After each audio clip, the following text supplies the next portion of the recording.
स्नातक द्वितीय वर्ष संस्कृत विषय की कक्षा में आप सभी का हार्दिक स्वागत है।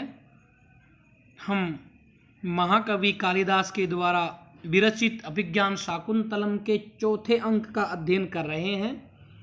चौथे अंक में हमने पूर्व कक्षा में पढ़ा है महर्षि कण्व के आश्रम से जब शकुंतला की विदाई की जाती है, महर्षि कण्व दुखी मन से शकुंतला की विदाई का जो वर्णन करते हैं, उसके बाद में जो सारंग आदि जो शिष्य हैं अपनी बहिन शकुंतला को अपने पतिग्रह का मार्ग दिखाते हैं। उसके बाद में हम आज देखते हैं। श्लोक है पातुं न प्रथमं व्यवस्यति जलं युष्मास्वपीतेषु या नादत्ते प्रियमण्डनापि भवतां स्नेहेन या पल्लवम् आद्यैवः कुसुमप्रसूतिशमय यस्या भवत्युत्सवः सेयं याति शकुन्तला पतिगृहं सर्वैरनुज्ञायताम्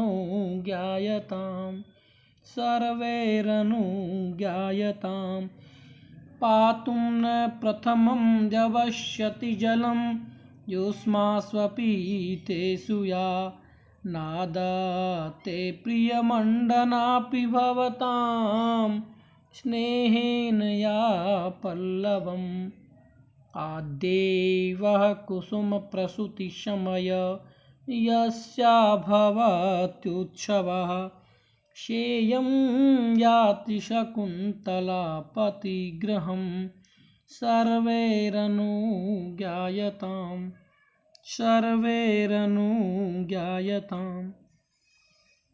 यह भी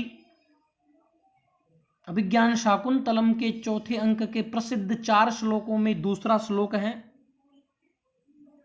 इसमें भी कितना मार्मिक वर्णन किया गया है कि शकुंतला पेड़ों को, वृक्षों को जल पिलाए बिना जल नहीं पीती थी और आभूषण प्रिया होने पर भी वृक्षों के प्रति स्नेह के कारण उनके नवीन जो नए पत्ते थे उनको नहीं तोड़ती थी। और जब पेड़ों में, वृक्षों में पहली बार जब पुष्प निकलते थे, जिस समय उसका उत्सव होता था, वो खुशी मनाया करती थी। वही यह शकुंतला आज पति के घर को जा रही है। आप सभी लोग अनुमति प्रदान करें। ऐसा महर्षि कण्व आश्रम के वृक्षों को कहते हैं। श्लोक का अन्वय के अनुसार हम अर्थ देखते हैं। या युष्मासु अपीतेषु प्रथमं जलं पातुं न व्यवस्यति प्रियमण्डनापि या भवतां स्नेहेन पल्लवं न आदत्ते वह आद्ये कुसुम प्रसूति समय यस्याः उत्सवः भवति सा इयं शकुंतला पतिगृहं याति सर्वैः अनुज्ञायताम्। आश्रम के वृक्षों को महर्षि कण्व आदेश देते हैं, आदेश नहीं कहते हैं कि हे समीपस्थ तपोवन के वृक्षों, या युष्मासु अपीतेषु प्रथमं जलं पातुं न व्यवस्यति, या जो युष्मासु आप लोगों के, अपीतेषु बिना जल पिलाए, आप लोगों को बिना जल पिलाए, प्रथमम उससे पहले, जलम पातुम जल पीने के लिए, न व्यवस्यति प्रयत्न नहीं करती थी। अर्थात जो आप लोगों को बिना जल पिलाए या जल पिलाए बिना जो शकुंतला पहले जल पीने का जो प्रयत्न भी नहीं करती थी। प्रियमण्डनापि, आभूषण प्रिया होने पर भी, आभूषण जिसको अच्छे लगते थे, या भवताम स्नेहन जो आपके प्रति स्नेह के कारण, पल्लवम न आदत्ते आपके नए पत्तों को नहीं तोड़ती थी। वह जो आप लोगों के आद्य प्रथम कुसुम प्रसूति समय पुष्प निकलने के अवसर पर, आप लोगों के पहली बार जब पुष्प निकलते थे उस समय यस्याः उत्सवः भवति, जिस शकुंतला का उत्सव होता था, जो पहली बार पुष्पोद्भव के समय उत्सव मनाया करती थी, खुशी मनाया करती थी, खुशी से उछला करती थी।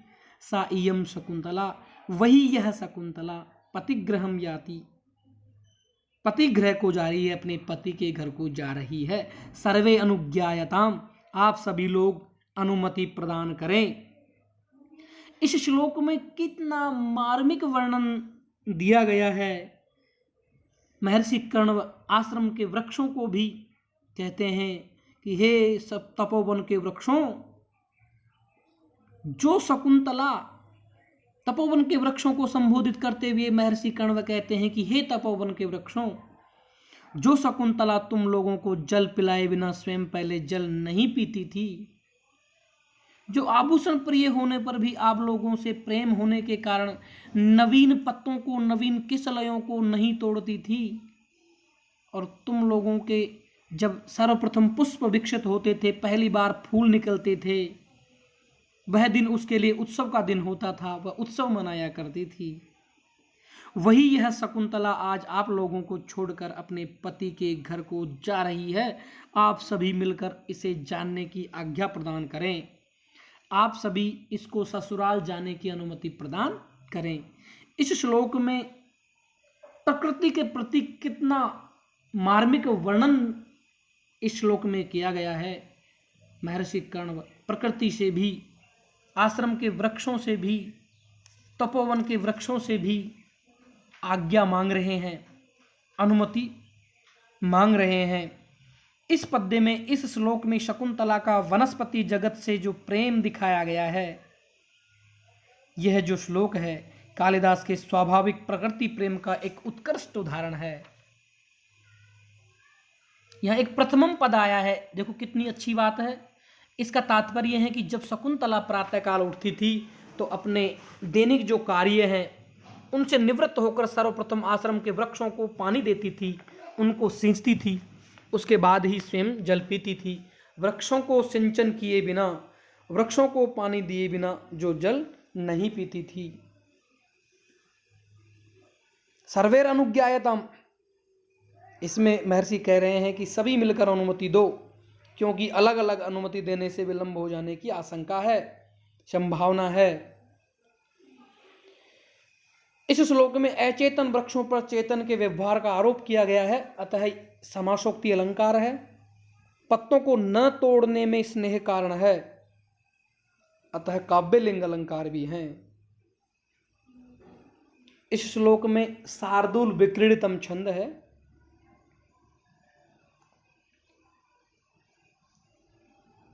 शार्दूल विक्रीडितम छंद का लक्षण है सूर्यास्वई मृषजस्तथा सगुरुवै शार्दूल विक्रीडितम। पातुम, पा धातु तुमुन प्रत्यय है, पातुम। नादत्ते, न प्लस आदत्ते, आ और दा धातु लट लकार में आदत्ते। आगे हैं कोकिल रवम सूचयित्वा, कोयल की कूक के सुनने का अभिनय करके, कोयल की वाणी को सुनने का अभिनय करके। श्लोक है अनुमत गमना शकुंतला तरुभिरीयं वनवास बंधुभि परव्रत विरुतम कलम यथा प्रतिवचनी कृत में भिरीदृशम।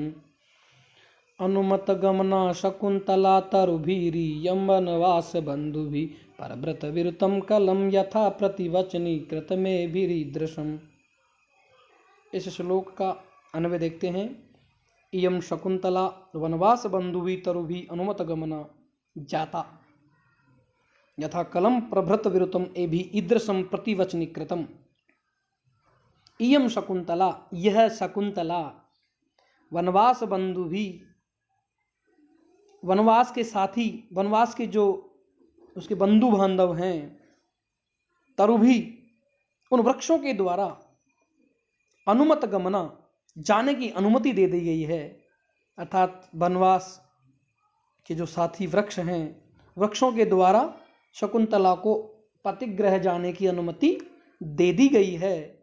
यथा, क्योंकि, कलम अस्पष्ट एवं मधुर, परवृत्त विरुतम, कोयल की ध्वनि को ए भी इन वृक्षों ने, ईदृशम इस प्रकार से, प्रतिवृत्नीकृतम अपना प्रत्युत्तर बनाया है।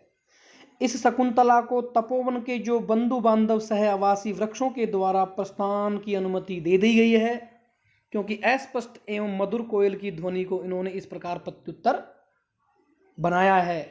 अर्थात इस श्लोक में कहा गया है कि वृक्षों से जिस प्रकार महर्षि कण्व शकुंतला की विदाई की अनुमति मांग रहे हैं, वृक्ष तो बोल नहीं सकते, वृक्षों ने अपने ऊपर बैठी हुई जो कोयल है उसको बोलने का इशारा किया है, तो कोयल अपनी मीठी वाणी से शकुंतला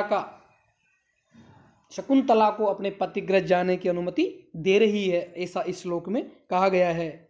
जब काश्यप मुनि तपोवन के वृक्षों से शकुंतला के प्रस्थान की अनुमति मांग रहे हैं, उसी समय सारंगर्व वृक्षस्थ कोयल ध्वनि स्फुरण का अभिनय करके कहता है, सारंगर्व जो वहाँ शिष्य हैं, कि तपोवन में एक साथ रहने के कारण जो बंधु स्वरूप वृक्षों ने इस शकुंतला को पतिगृह जाने की आज्ञा दे दी है, क्योंकि इन्होंने मधुर कोयल ध्वनि को अपने प्रत्युत्तर के रूप में प्रस्तुत किया है। सारंगर्व कोकिल ध्वनि सुनकर गुरु से कहता है कि जैसा आप चाहते थे वैसा ही हुआ। वृक्ष स्वयं बोल नहीं सकते थे, इन्होंने अपनी डालियों पर बैठी हुई कोयल के माध्यम से अपने मन की बात कहला दी है, अर्थात शकुंतला को जानने की आज्ञा दे दी है। इसलिए वृक्षों ने कोयल को अपने हिसाब से जाने की अनुमति दिलवा दी है।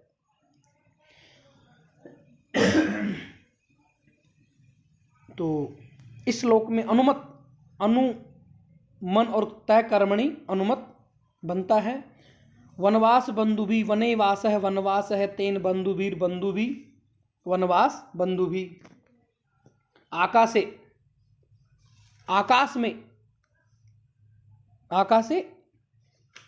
में श्लोक है, रम्यांतरः कमलिनिहरितैः सरोभिः छायाद्रुमे नियमितार्कमयूखतापः भूयात् कुशे सयरजो मृदुरेणुरस्यः शान्तानुकूलपवनश्च शिवश्च पन्थः। रम्यांतरं कमलिनिहरितैः सरोभिः छायाद्रुमे नियमितार्कमयूखतापः भूयात् कुशे सयरजो मृदुरेणुरस्या शान्तानुकूलपवनश्च शिवश्च पन्थः। श्लोक का अन्वय के अनुसार अर्थ हैं, कमलिनी हरितई, कमलिनियों द्वारा श्यामल वर्ण वाले, कमलिनियों के द्वारा श्यामल वर्ण वाले सरोवरों से, रम्यांतरः मनोहर मध्य भाग वाला, छायाद्रुमई छाया वाले वृक्षों से, नियमितार्क मयूखतापः रोक दिए गए सूर्य की किरणों के ताप वाला, अस्याः पंथः इस शकुंतला का मार्ग, इस शकुंतला के रास्ता, कुशे सयरजो मृदुरेणु कमल पराग के समान कोमल धूलि वाला, शांतानुकूल पवनः शांत तथा सुखद वायु वाला, शिवा च भूयात् मंगलमय होवें। आकाश में देवता अपना आशीर्वाद शकुंतला को प्रदान करते हैं। वे मानवों के तुल्य प्रत्यक्ष नहीं आते, अतः अदृश्य रूप से ही आशीर्वाद देते हैं। वे अपने आशीर्वचन में कहते हैं कि शकुंतला का पतिग्रह गमन मार्ग में कल्याणकारी हो, जिस मार्ग का मध्य भाग कमलिनी समूह से हरित सरोवरों से रमणीक दिखलाई पड़ता हो, जिसमें छाया प्रदान वृक्षों के द्वारा सूर्य की किरणों का ताप दूर कर दिया गया हो, तथा जिस मार्ग में धूलि कमल पराग के समान कोमल हो गई हो और वायु मंद मंद तथा अनुकूल बहता हो, अर्थात शकुंतला को मार्ग में किसी भी तरह की परेशानी न हो। इस श्लोक में कहा गया है कि कमलिनियों के द्वारा श्यामल वर्ण वाले सरोवरों से जिसका मध्य भाग रमणीक हो गया है, छाया वाले वृक्षों के द्वारा जिसमें सूर्य की किरणों का ताप रोक दिया गया है। ऐसा इस शकुंतला का जो मार्ग है कमलों के पराग के समान कोमल है।